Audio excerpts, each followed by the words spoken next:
దయచేసి ఓకే. ఆయన అంటాడు, నువ్వు తల్లి గర్భములో నేను నిన్ను ఎరిగితే, నేను జనముల ప్రవక్తగా నేను నిన్ను నియమించుతాను. అప్పుడు ఇర్మీయా అంటాడు, అయ్యో ప్రభువుకు యెహోవా చిత్తగించుము, నేను బాలుడనే మాటలాడుటకు నాకు శక్తి చాలదని నేను అనగా, యెహోవా ఏమని చదివించాడ అనదంట. అరే బాలుడని అనకపోతే ఏమన్నా, నువ్వు బాలుడే కదా, బాలుడే కదా, అబద్ధాలు అంటాడు ఆయన. కానీ ఎప్పుడైతే దేవుని మాట వచ్చిందో, నీ శరీరం మాట వినద్దు, వినద్దు. నేను బాలుడనని అనవద్దు, నేను నీకు ఆజ్ఞాపించిన సంగతులన్నీ, అంటే నువ్వు నిన్ను పంపు బాలుడని అనవద్దు, నేను నిన్ను పంపువారు అందరి యొద్దకు నువ్వు, ఎవడు బాలుడు రాజుల దగ్గర పంపిస్తాడంట, నువ్వు పంపువారి అందరి యొద్దకు పోవలను, నేను ఆజ్ఞాపించిన సంగతులన్నీ చెప్పవలను, వారికి భయపడకు, నేను విడిపించుటకు నేను నీకు అని. మళ్ళీ నెక్స్ట్ ఇదే. అప్పుడు యెహోవా చెయ్యి చాపి, చూడండి, చెయ్యి చాపి నా నోరు ముట్టి అంటాడు. ఇదిగో పెళ్లగించుటకు, విరుగగొట్టుటకు, నశింపజేయుటకు, పడద్రోయుటకు, నాటుటకు, కట్టుటకు నేడు నిన్ను జనముల మీదను రాజ్యముల మీదను నియమించి ఉన్నాను. ఒక బాలులను ఏంటి ఆయన పని? పడద్రోయుటకు,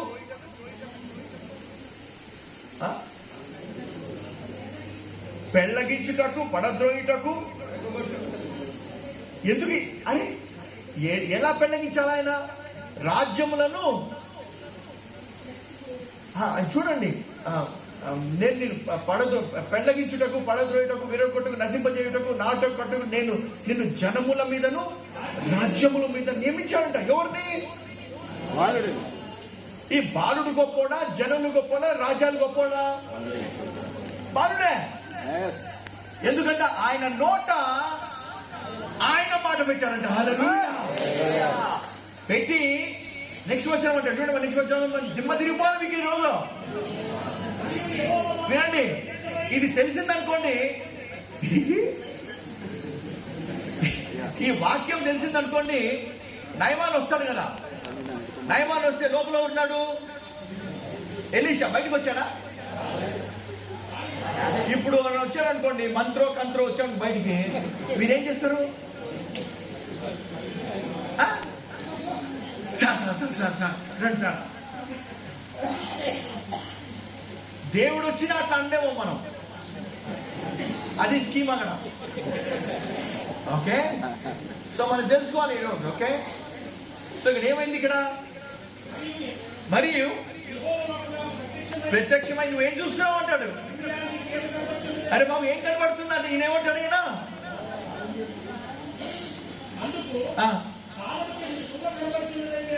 ఏంటి బాదం చెట్టు చూవ కనిపిస్తుంది. అప్పుడు దేవుడు ఏమంటాడమ్మా? నువ్వు బాగుగా, అరే బాగా చూస్తున్నా, నువ్వు నేను చెప్పిన వాక్యం నెరవేర్చుటకు నేను ఆతురపడుచున్నా. చాలమ్మా. ఏంటంటే I will hasten my word to perform అంట. అంటే ఏంటంటే ఏదైతే నువ్వు నీ నోట పలుకుతావో ఆ మాటను నెరవేర్చడానికి నేను ఆతురత చూపిస్తున్నా అంటాడు. హల్లెలూయా. కానీ మనం పలకాలంట. మనం దేవుని మాట పలకక, విశ్వాసము లేని మాట పలుకక నశించిపోతున్నావా? మీలో ఎవరైనా రోగి అయి ఉన్నారా? సంఘ పెద్దలు నూనె రాసి ప్రార్థన చేయమన్నా, దాంతో అవుతుందా? అవునా? నెక్స్ట్ ఎవరు? విశ్వాస సహితమైన ప్రార్థన, మామూలు ప్రార్థన పనికిరాదన్నమాట. అయితే ఏ ప్రార్థన మనకు వస్తుంది? అది బ్రదర్ ఇన్నిసార్లు ప్రార్థన చేస్తున్నా బ్రదర్, వినట్లేదా? మార్క్ 11 మార్క్స్ వార్త 11:24 అంటాడు, అందుచేత మీరు ప్రార్థన చేసినప్పుడు అడుగుచున్న వాటినెల్లను పొంది ఉన్నామని నమ్ముడి అప్పుడు అంట. ఎప్పుడు? కానీ నమ్మట్లేదా మనం? అవి నమ్మట్లేదా? రోజు అని నేను చూస్తే నమ్ముతా బ్రదర్. చూడక నమ్మిన వారు ధన్యులా. రోజు తీసుకొని లిస్టు, దేవా ఇది చేయండి, దేవా అది చేయండి, దేవా. దేవుడు అంటారే అవి కాదురా బాబు, నా రాజ్యాన్ని నీతిని వెతుకురా బాబు, ఇవన్నీ నీకు ఇస్తా అన్నాడు కదా, అవెందుకు ప్రార్థన చేస్తూ ఉంటాడు దేవుడు? అవన్నీ చెత్త ఆయనకు, టైం వేస్ట్ చేయకంటాడు ఆయన.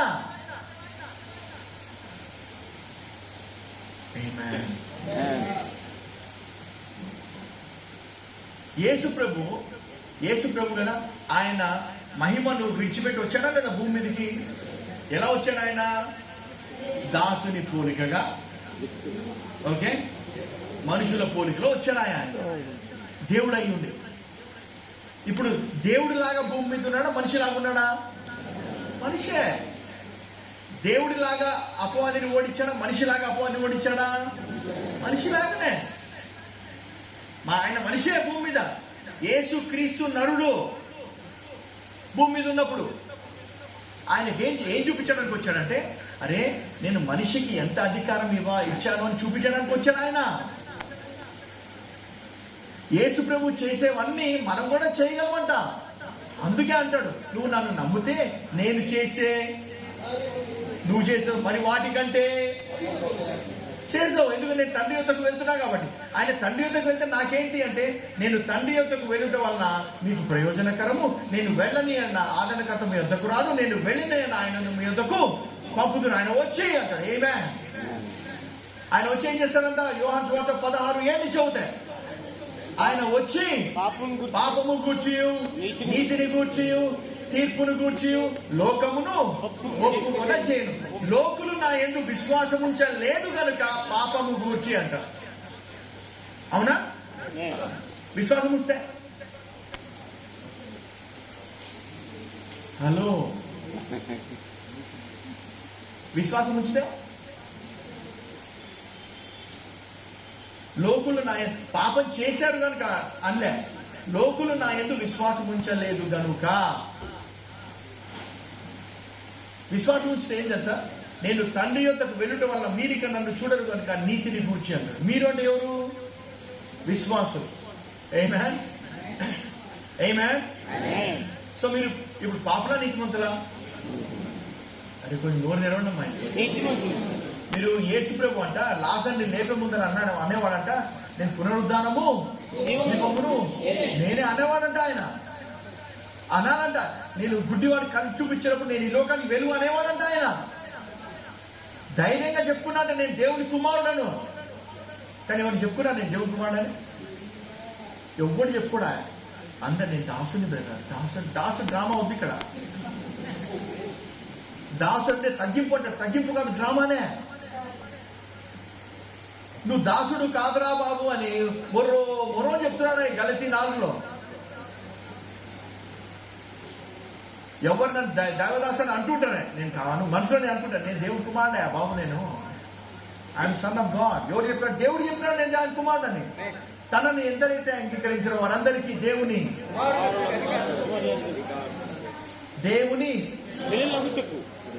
ఇంగ్లీష్ లో అంటాడు సన్స్ ఆఫ్ గాడ్ అని.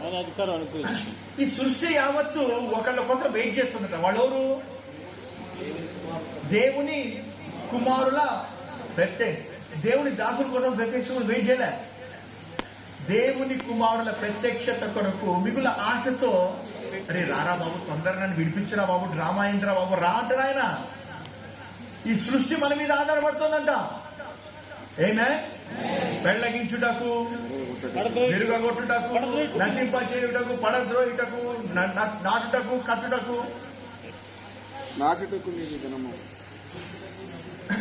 అది కూడా చేస్తున్నాము. సో నాకు తేలిపోయింది ఏంటంటే,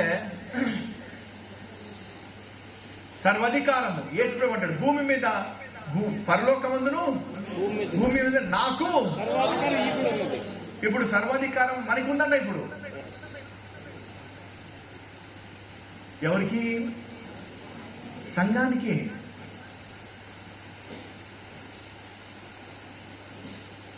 శిష్యులు వచ్చి ఒక మూగా చెవిటి దెయ్యాన్ని ఎల్లకుండా వెళ్ళిపోతారు. ఆయన యేసు ప్రభు విశ్వాసం లేని ఎన్ని రోజులు ఉండాలి నేను నీతోటి ఇన్సా నేర్పించాను నీకు. ఏమే ఒకసారి మన మన ప్రార్థన ఎట్లా ఉంటుందని డాక్టర్ చెప్తానమాట. 4th స్టేజ్ క్యాన్సర్ బ్రదర్ అంటాడు. అప్పుడు మీ ప్రార్థన ఎట్లా ఉంటుంది?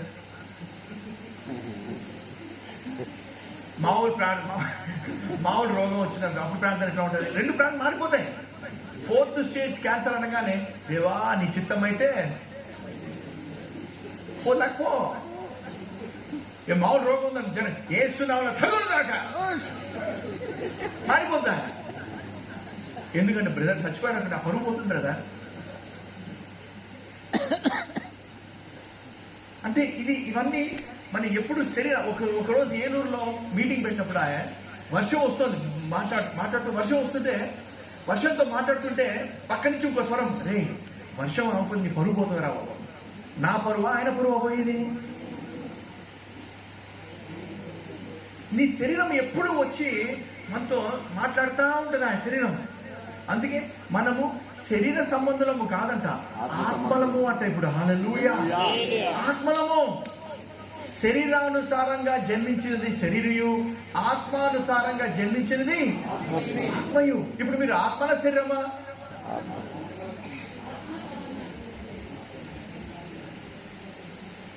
శరీర స్వభావం ఉందా?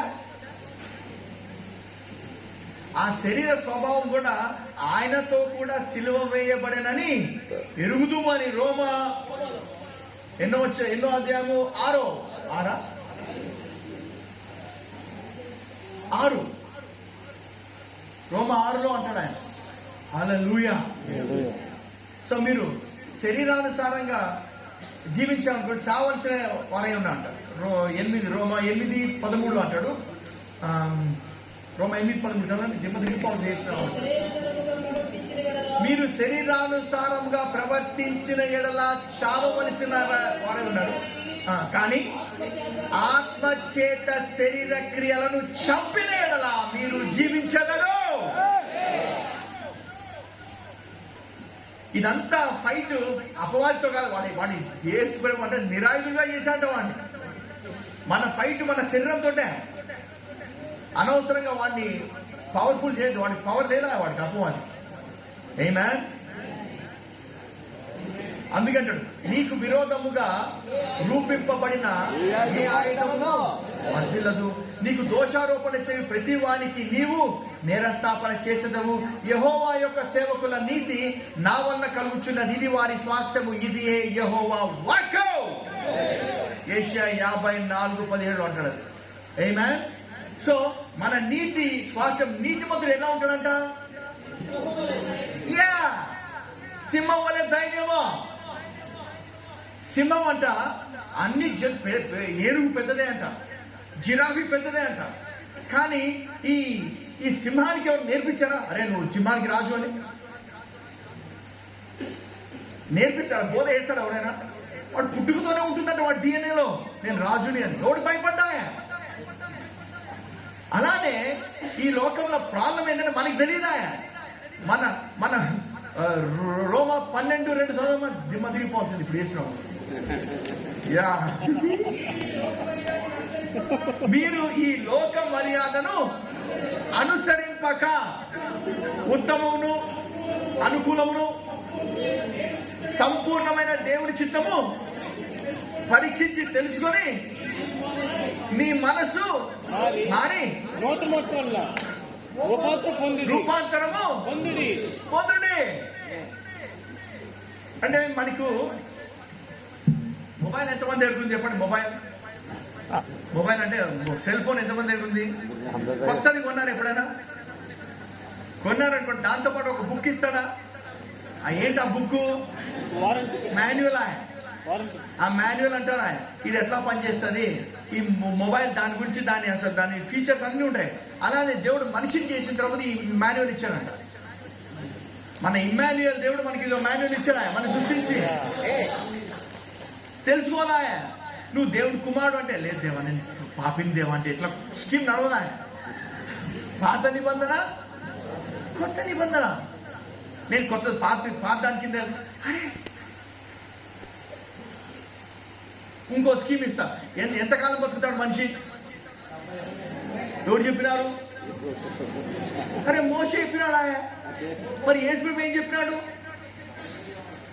మోషే కంటే గొప్పవాడు యేసుప్రభు వచ్చిన తర్వాత కూడా నాకు మోషేనే కావాలా?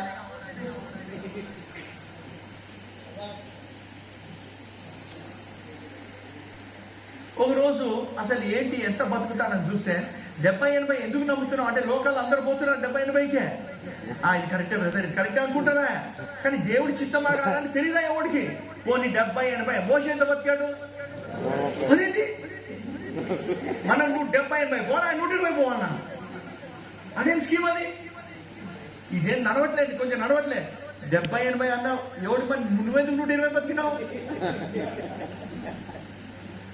అపవాది కూడా బోధిస్తాడంట. యేసుప్రభు గురించి మంచి బోధించాడంట. ఏంటంటే ఇది రాయబడి ఉంది కదా, నువ్వు దేవుని కుమారుడు అయితే ఈ రాళ్లను నువ్వు దుంకు కొండమిచ్చి దుంకు, ఆయన దూతల్ని ఆజ్ఞాపిస్తాడు కదా, నాకు మొక్కు, నేను ఇవన్నీ నీకు. వాడికి కూడా లేఖనాలు తెలుసా?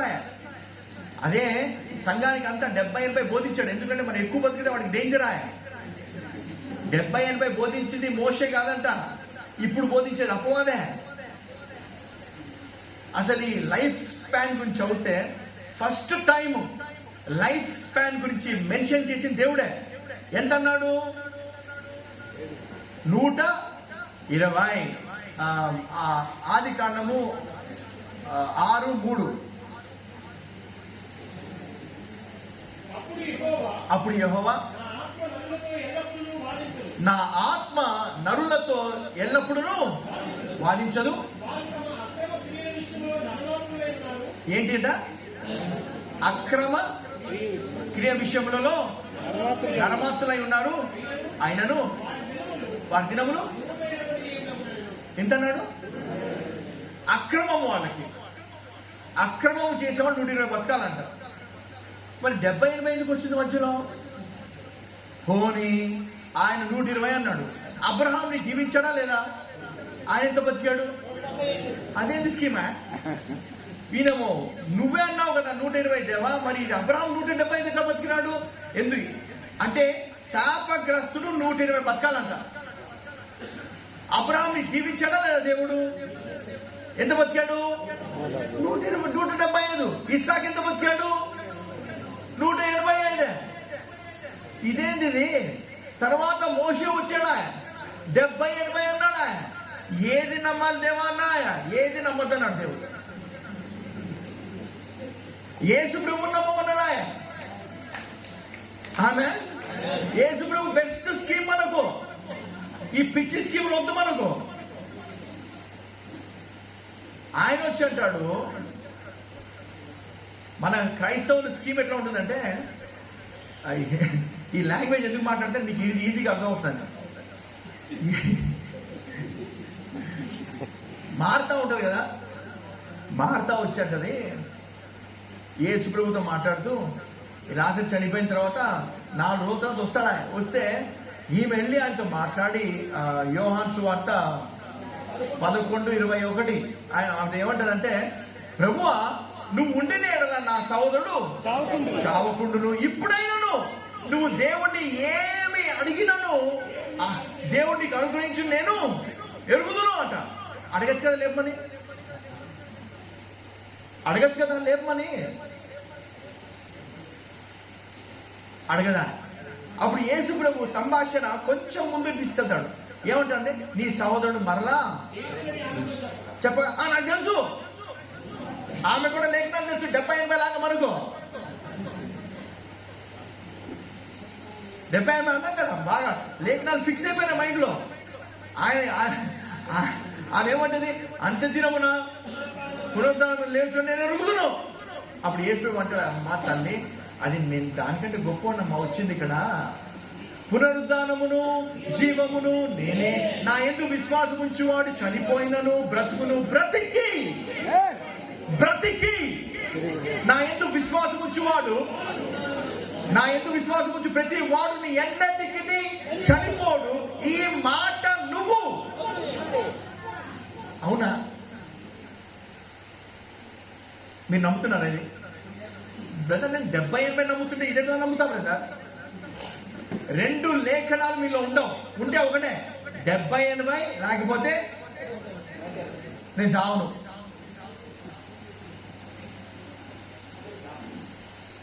ఏది గొప్పది? బ్రదర్ పోతే బాగుంటుంది బ్రదర్, ఇక్కడ ఉంటాను బ్రదర్. కానీ మనం ఉన్నది ఒక పర్పస్తో దేవుడు పంపించాడు మనల్ని ఇక్కడ. ఆమేన్, హల్లెలూయా. మన పిలుపు ఉన్నతమైన పిలుపు. మనము రాజులైన యాజక సమూహం, ఏర్పరచబడిన వంశము, స్వకీయ సంతానము, ఆయన సొత్తు.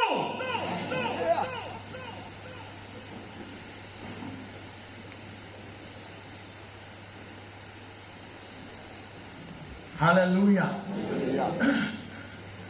ఆయన ఎందుకు విశ్వాసం? ప్రతివాడు ఎన్నటికీ చనిపోడు. ఈ మాట నమ్ముతున్నావా అంటే నమ్మిందా?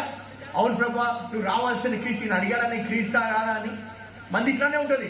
దేవా నీకు సమస్తము సాధ్యమే దేవా, అన్ని ప్రార్థన కోటలు దాటాయి. టైం వచ్చేటప్పుడు పులుసు కారిపోతుంది.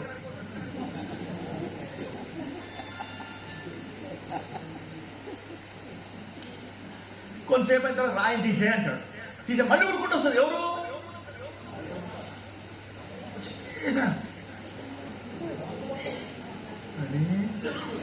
ఇందాకే చెప్పినా కదా మాట, ఆమెకు అర్థం కాలే. కొంతమంది మీకు అర్థం కాకపోవచ్చు, కానీ అబద్ధం ఆడుటకు ఆయన నరుడు కాడు, యేసు. ఆ మాటలన్నీ మాట్లాడింది తండ్రి మాటలే. యేసు ప్రభు పలికిన ప్రతి మాట చూడండి. యోహాను సువార్త 8వ అధ్యాయం. Glory to God man. ఇది తండ్రి మాటలే పలికిందంట. యేసు ప్రభు కాదు ఇది పలికింది అంటే, యేసు ప్రభు మాటలు కాదు ఇవి, తండ్రి మాటలు.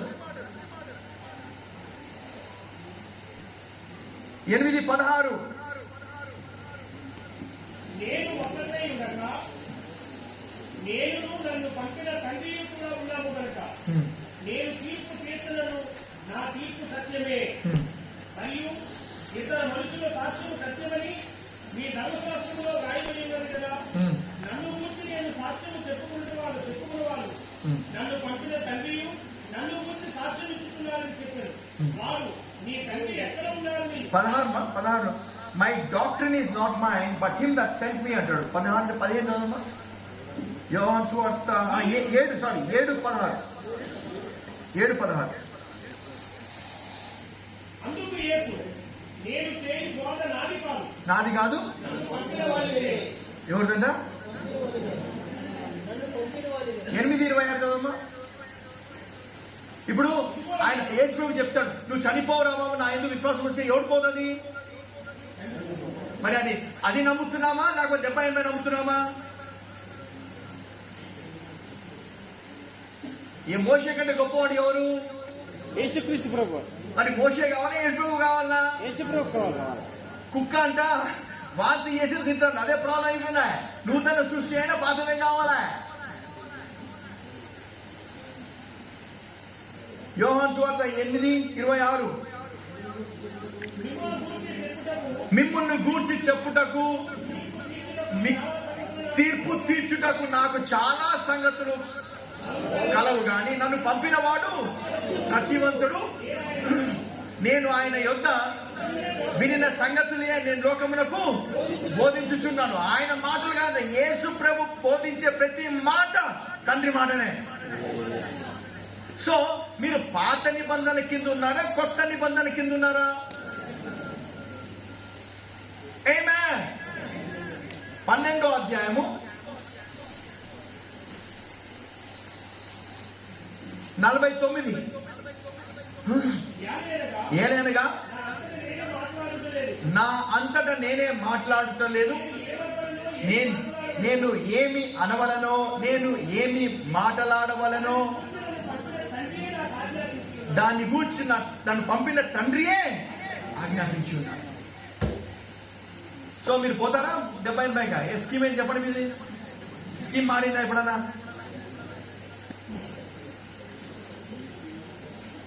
స్కీమ్ మారిందా? మోషే కావాలా యేసు కావాలా?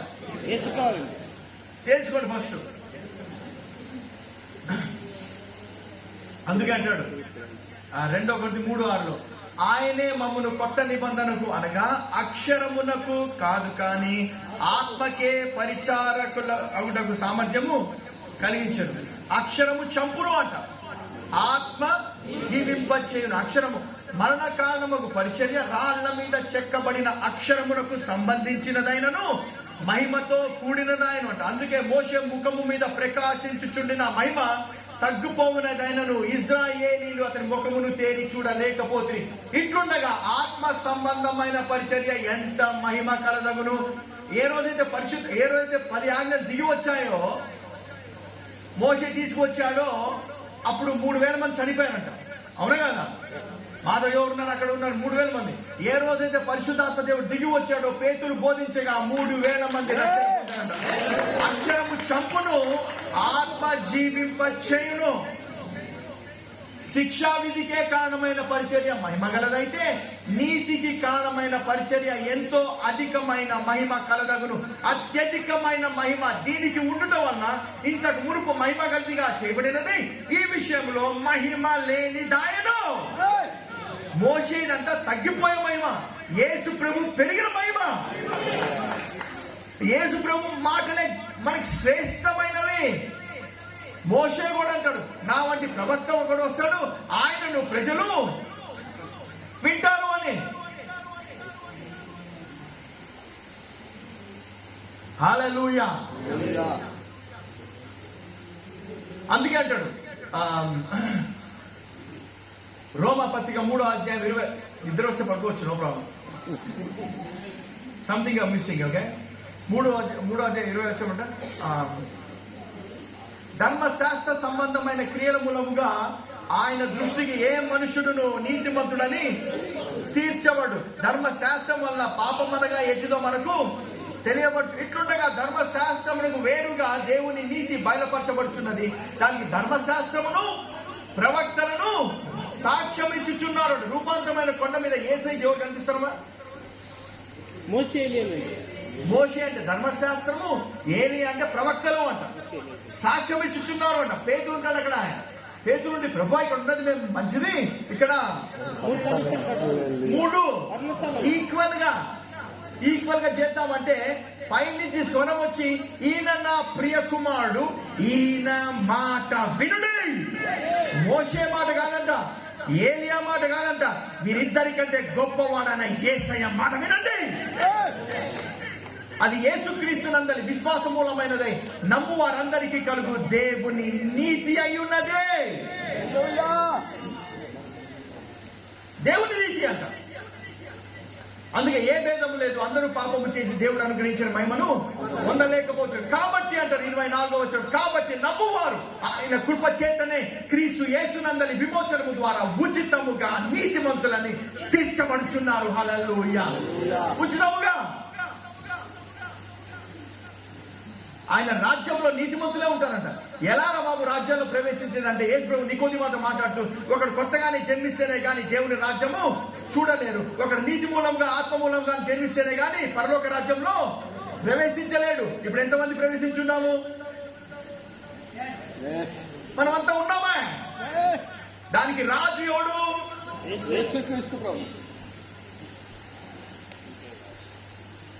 మీరు నీతిమంతులా కాదా? మంచి స్కీమ్ ఇవ్వాలి నీతిమంతులకి. నీతిమంతులకు ఒక స్కీమ్ ఉంది బైబిల్లో. మంచివాడు తన పిల్లలను ఆస్తికర్తలుగా, పాపాత్ముని ఆస్తి ఎవడా? నీతిమంతుడు.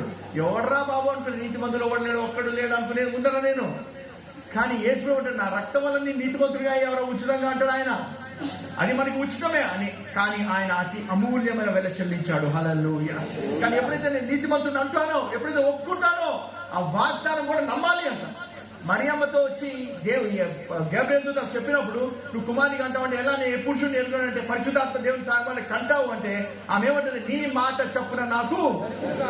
మనం కూడా ఈ మాట చదివిన తర్వాత ఈ మాట చప్పున నాకు జరుగును కాక నమ్మాలి అంట. 70-80 నమ్మినట్టు. సో ఈ రోజు నుంచి ఆ 70-80 నీ మెమరీలోంచి తీసేసి నేను ఎన్నడికి చనిపోనని చెప్పాలా? ఎలా?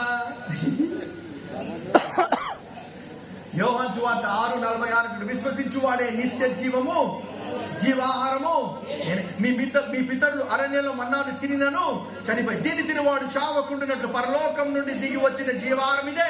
పరలోకం నుండి దిగి వచ్చిన జీవాహారం నేనే. ఎవడైనాను ఈ ఆహారం భుజించితే వాడు ఎల్లప్పుడూ జీవించును. మరి నేను ఇచ్చు ఆహారం లోకమునకు జీవము కరగన నా శరీరమైన మీతో నిశ్చయముగా చెప్పుచున్నాను. హల్లెలూయా. అందుకే ప్రభు బలలో తినేటప్పుడు పాపాల గురించి జ్ఞాపకం కాదురా బాబు, ఆయన చెప్పిన మాటలు జ్ఞాపకం చేసుకోమంటాడు. ఆయన పాపాల గురించి జ్ఞాపకం చేసుకో అన్నాడా? నన్ను జ్ఞాపకం చేసుకో అన్నాడు. ఆయన మాటలు జ్ఞాపకం చేసుకోవాలా. కాబట్టి ఒకటి అయోగ్యముగా అంటే ఆయన మాటలు తెలియకుండా జ్ఞానం లేకుండా ఉట్టిగా తింటే కుదరనది. జ్ఞానానుసారంగా తినేటప్పుడు నేను చావను అని తినాల. దీన్ని తినువాడు చావకున్నట్టు.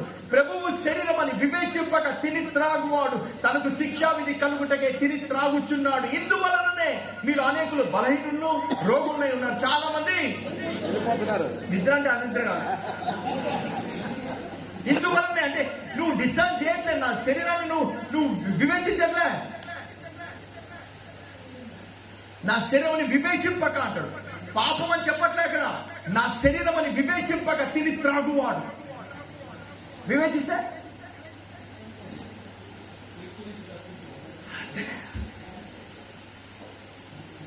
చాలాసార్లు పరిశుద్ధంగా ఉన్నవాళ్ళు ఎవడైనా పరిశుద్ధ డ్రామా ఎందుకు చెప్పండి. చర్చలో పాస్టరే ఉంటాడు పరిశుద్ధంగా. డ్రామాలు మళ్ళీ పరిశుద్ధంగా ఎవడికి ఉంటుంది అది లోపల.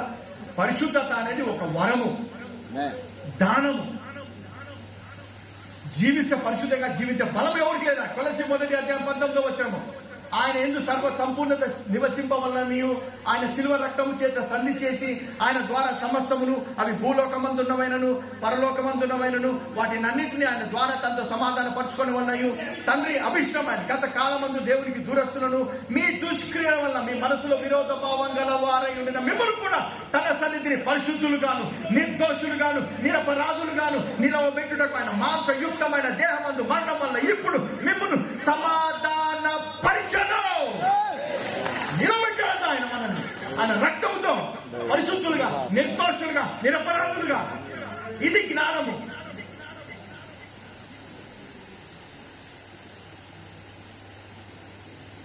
హల్లెలూయా. పరిశుద్ధ సంగమా అంటే పరిశుద్ధత అనేది ఒక దానము. ధర్మశాస్త్రం ఏంటంటే డిమాండ్ చేస్తుంది ఇట్లా ఉండాలి అని. దాని దేశ కృప ఏంటంటే మనకి సప్లై చేస్తాడు. హల్లెలూయా. దానముగా వరముగా. అందుకే అంటాడు రోమాపత్రిక 5:17 మరణము ఒకని అపరాధమూలమున వచ్చినదై ఆ ఒకని ద్వారానే ఏలిని ఎడల కృపా బాహుళ్యము నీతి దానము పొందువారు జీవము కలవారే మరి నిశ్చయంగా యేసు క్రీస్తుని ఒకని ద్వారానే ఏలుదురు. హల్లెలూయా. ఎందుకంటే కృపా బాహుళ్యం ఉండాలి. పొందుకోవాలి కృపను. నీతి దానము అంటాడు. ఎవరైతే పొందుకుంటారో ఏలుతారంట భూమి మీద. ఆమేన్. హల్లెలూయా. నేర్చుకున్నారా? ఎప్పుడు పోతారు? రెండింటికి పోతాం. అది 70-80 ఏంటి స్కీమ్ ఏం చెప్పండి. అది ఇది ఇప్పుడు మీ దేవుని చిత్తం ఏంటి అని మన మనసు మార్చుకున్నాడు కదా. ఇది మారు మనసు. అసలు మారు మనసు బయటికి మనకి తెలుసుకోవాలి. ఎందుకంటే మనం మనసు మార్చుకోవాల్సింది వాక్యానుసారంగానే. ఆమేన్. చాలా మంది మరి బ్రదర్ మరి దేవుడు కోరుకుంటే బ్రదర్ ఈ టైంకి రావాలని కోరుకోడు. ఆయన ఈ టైంకి రావాలని దేవుడు చిత్తం లేదు. ఆ టైం కోరుకుంటే అందరినీ కోరుకుంటాడు. ఒకళ్ళు స్పెషల్గా ఒకళ్ళు ఏలి అంటాడు బతికింది చాలు పారిపోతా అంటాడు. నేను చంపేసాను తీసుకెళ్ళిపో అంటాడు. చంపేసి అంటే చంపకుండా తీసుకెళ్ళాడు దేవుడు ఆయన. మరి అదే స్కీమ్. మరి చంపే చాలు పరిగెత్తాడా లేదా? పారిపోయాడా లేదా? ఎవరు మాట విని అది కూడా లేడీసా మళ్ళీ జడ్జ్మెంట్ డేంజర్.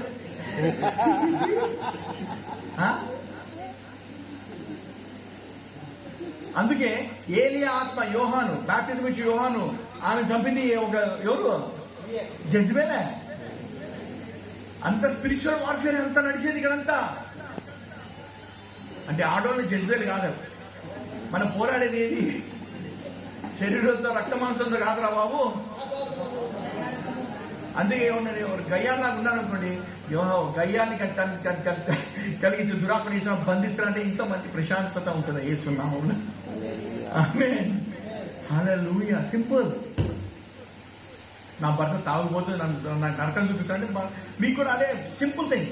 ఏసునామములో నా భర్త వెనకాల ఉన్న దురాత్మని బంధిస్తున్నా అని చెప్పాలి. ఏసునామములో. హల్లెలూయా. Simple thing.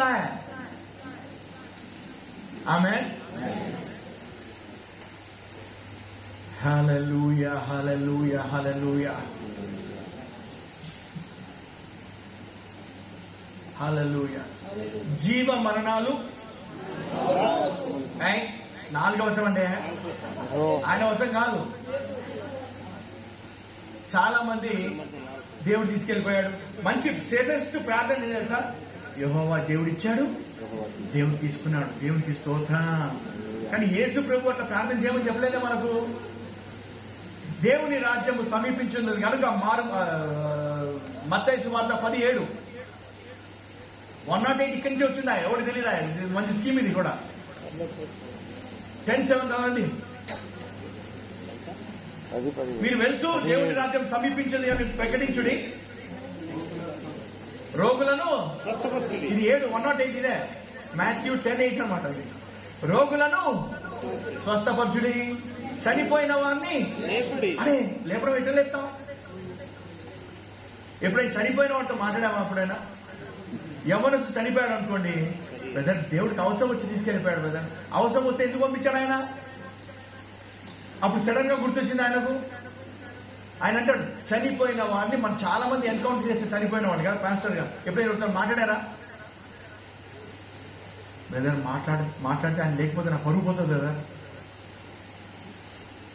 అంటే ఎప్పుడైనా మన శరీరాన్ని చంపేసి యేసు నామములో ఈయన దేహంలోకి ప్రాణం తిరిగి వచ్చును గాక. మన బాధ్యత మనం చేద్దామా? Yes.